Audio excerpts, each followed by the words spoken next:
Hi guys, Pete here, N6QW, and we're looking at the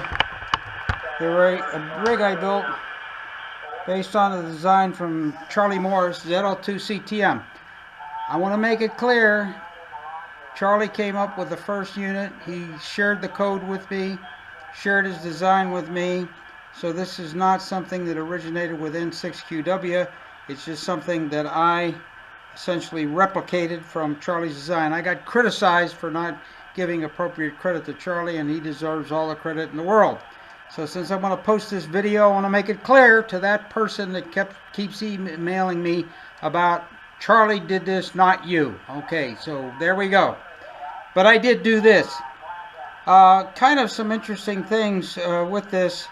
I blew the Teensy, and I also blew the codec board, and I just reinstalled it. So essentially we have the what I call the Radic 3 board, which is a pair of ADE1s, and it's got a 74 AC74 that takes the RF out of the SI5351 at 4 times. So on 7 megahertz we got a 28 megahertz signal in there. The 74 AC74 dual D flip-flop creates 2 signals in quadrature, and that feeds the ADE1s here.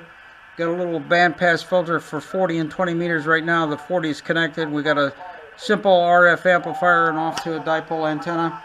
After detection, it goes to these 2 modem coupling transformers, which is something I included in the design because I had some noise issues. And from there it goes into the I and Q inputs on the Teensy 3.5. Now, one improvement I did make on this, and this is just something, I was using a Bourne's mechanical encoder, and the thing was just slopping all over the place. You turn it a couple of turns, and the next thing you know, it jumped 300 kilohertz. I now have an optical encoder in here, and this optical encoder just really tunes smooth. Although every time you engage the encoder, and I'm going to show you that, you hear some kind of a strange noise coming out of there that only occurs while you're tuning. And once you're done tuning, then the problem goes away.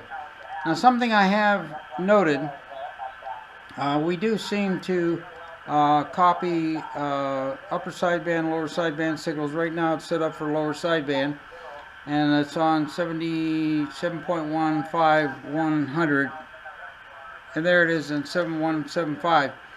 Now, the problem is when you switch over to upper sideband, on this frequency, you'll still copy at a faint level lower sideband, but when you tune below, you have the different phenomena, such as when you have upper sideband switch engaged on a conventional transceiver, and you tune across a lower sideband signal, you can you hear the Donald Duck song. So I'm going to demonstrate that for you here, but this is on lower sideband. Okay, so I'm going to take, okay, you can just faintly hear that same station I was talking to.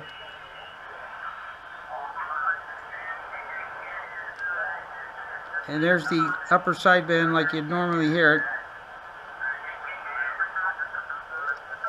Now when I put this back, my exotic switch here, it's on lower side.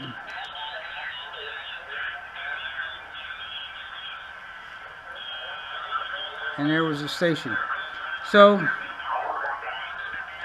I'm not certain if you go into transmit and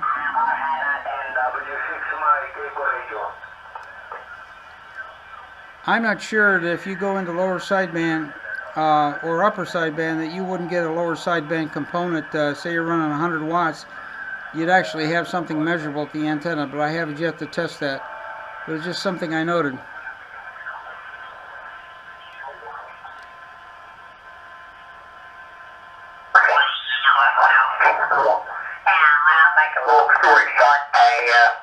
They ran into a little bit more of a problem than what they thought, and that's pretty typical.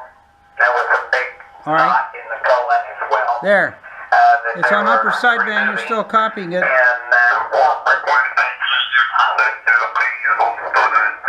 So it really shows up It really shows up when you have very strong signals.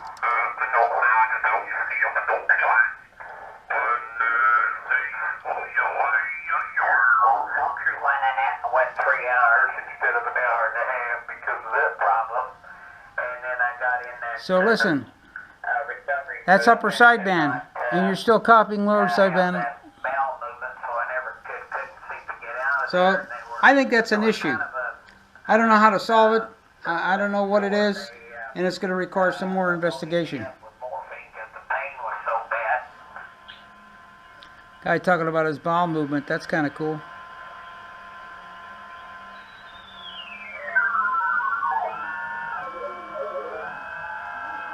Okay, that's FT8. Now watch when I go to upper sideband.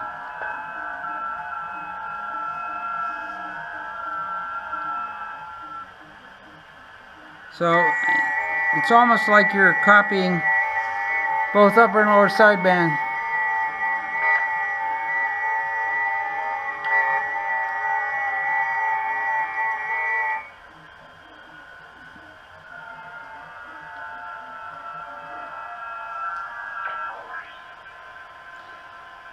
So I don't know if I'm ready to declare victory yet that this thing works, although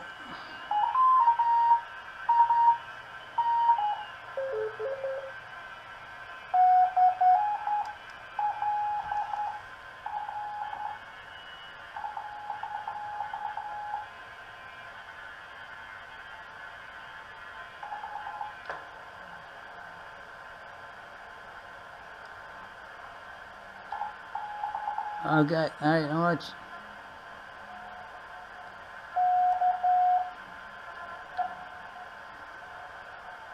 You can just barely hear it.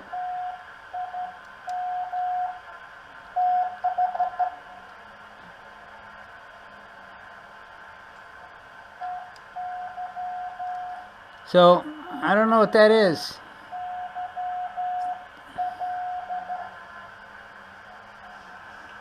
See, you can just faintly hear it. Pete here, N6QW. So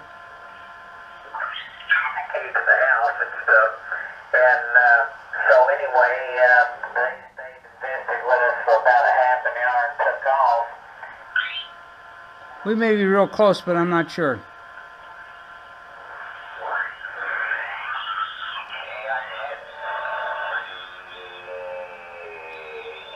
Again, this is the design from ZL2CTM, Charlie Morris. I just kind of replicated the design and added a few features. This is not something original with me. Just so that point is clear.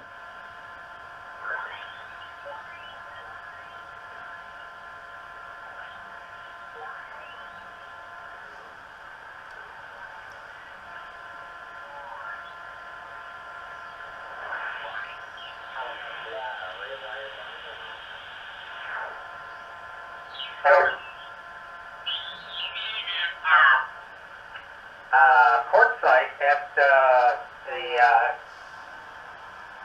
powwow, and got talking with one of the dads, one of the old guys that really did a lot of the. All right, now listen. See how reduced that is. You still hear it, but not at full volume. And if you tune off to the side, you get the typical situation where it's on lower sideband, but you got the switch in upper sideband.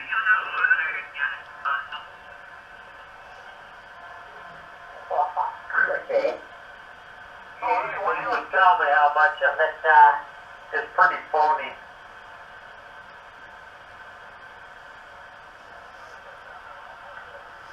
There you go.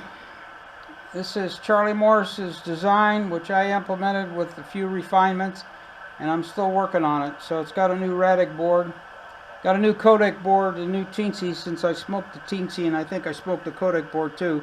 SI5351, NE5534 driving an LM380 for the audio amp. So signal levels, it's got a single 2N3866 up here on the RF amplifier stage, and a multi-pole bandpass filter. So Pete here.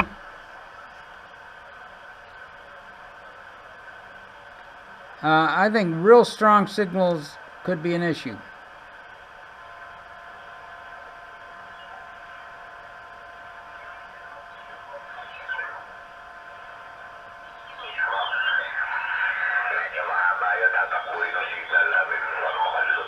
Mabuhay! There you go. Little Filipino there. Tagalog.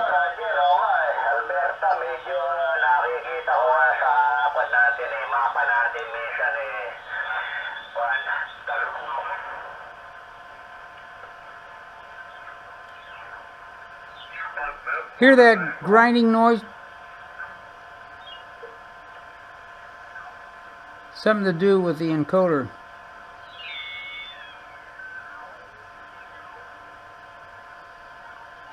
Putting the optical encoder sure made the tuning a lot smoother.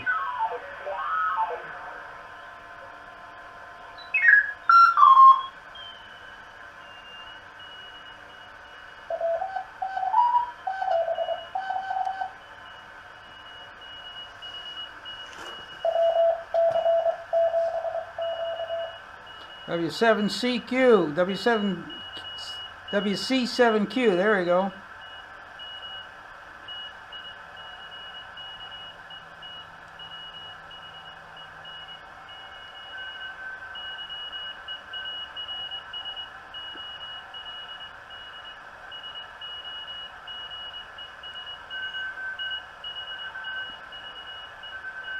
Pete here. This is a replication of Charlie Morris's design. Okay, well, enough on this. I just wanted to share with you kind of how it sounded. It sounds okay. It's just that I worry about the opposite sideband.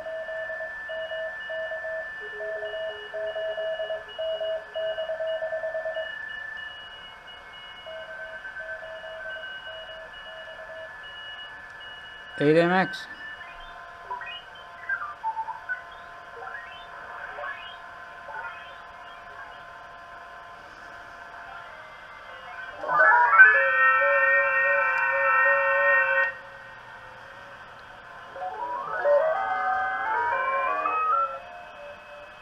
There you go. FT8.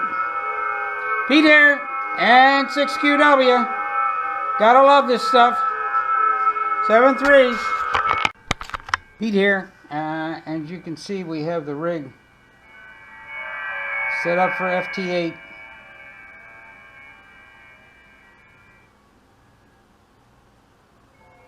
And it's doing okay. There's something wrong that's not recognizing the transmit part, but we got it working okay on the receive part. Using my digital adapter here, and there you can see it there. Seems to be quite active this evening on FT8, so if we had this in transmit, we could give it a try. Pete here, N6QW. Supply back far enough to get the voltage down to 450 or 500 volts instead of the 650 that it puts out. It also means I'm cutting back on the filament voltage and the low voltage.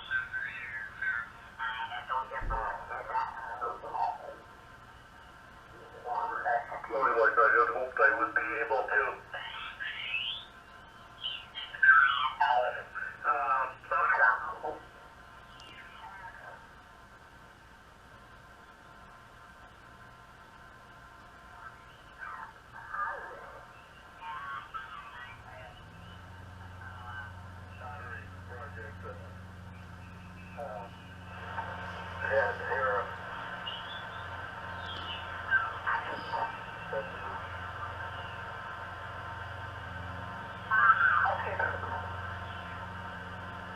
I don't hear upper sideband.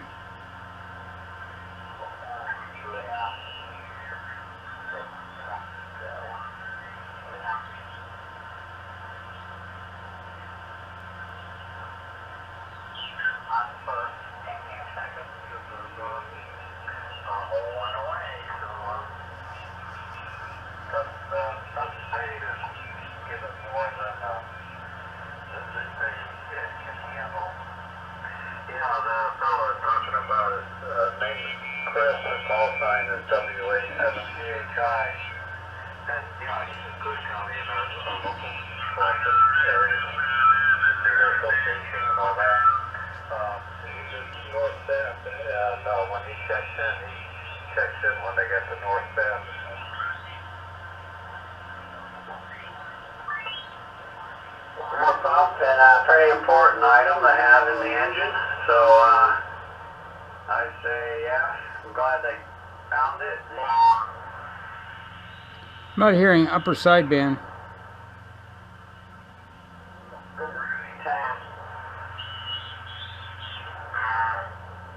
On these newer engines. And so I'm glad I'm Might be only phenomena with when you switch to upper sideband. I don't know. a little longer. So that way you can enjoy the massaging now. Pete here. Rig originally designed by Charlie Morris, wrote the code for it. L2 CTM. Solid state drive. It's a solid state drive. I guess it just looks like a big chip or something. I don't really know. So I have no intention of touching it, but I was kind of curious to see what it looked like as a solid state device. I know one thing, it sure is fast. The thing is very fast. When you want to search something or load something up, boy, it's quick, over. Here we go. Pete here, N6QW.